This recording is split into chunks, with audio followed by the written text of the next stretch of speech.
bismillahi rahmaani rahim mbokk yi ñu ngi leen nuyu baax di leen ziar ci yowmal jumaa bi yéen ànd ak seen mbokk Mokhtar Dioum yéen gën koo xam ci Ndiaga Dioum di taalibe Serigne Ndiaga Sylla imam dañuy ñëw ak yéen ci mbokk yi li ñuy sàkk ci ñun muy bayit bi Cheikh Mamadou Mountakha yal na yàlla gën koo sàmm lool te gën koo may wér nee na ñu baamu ko gën gaa néew ñetti yoon bayit boobu nag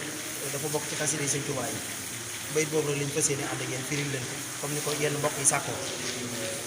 man zanna gayra llaahi yugni aw yudur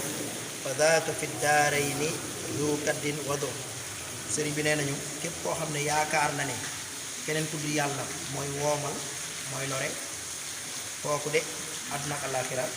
nekk na ci nëx-nëx te nekk na ci loraange képp koo xam ne yaakaar na ne ku dul yàlla mooy woomal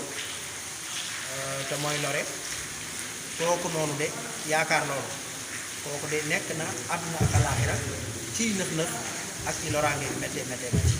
kon nag nañ xam ne yàlla mooy joxe woomal yàlla la ko jox waaye ku am jafe-jafe bi nga ñaan yàlla teggil la ko ndax yàllaa koy tegee bu deful loolu de sëñ bi nee na àdduna ak àllaaxira yaa ngi ci nëx-nëx te yaa ngi ci loraange yu méttee méttee métti asalaamaaleykum wa rahmatullahi wa barakaatu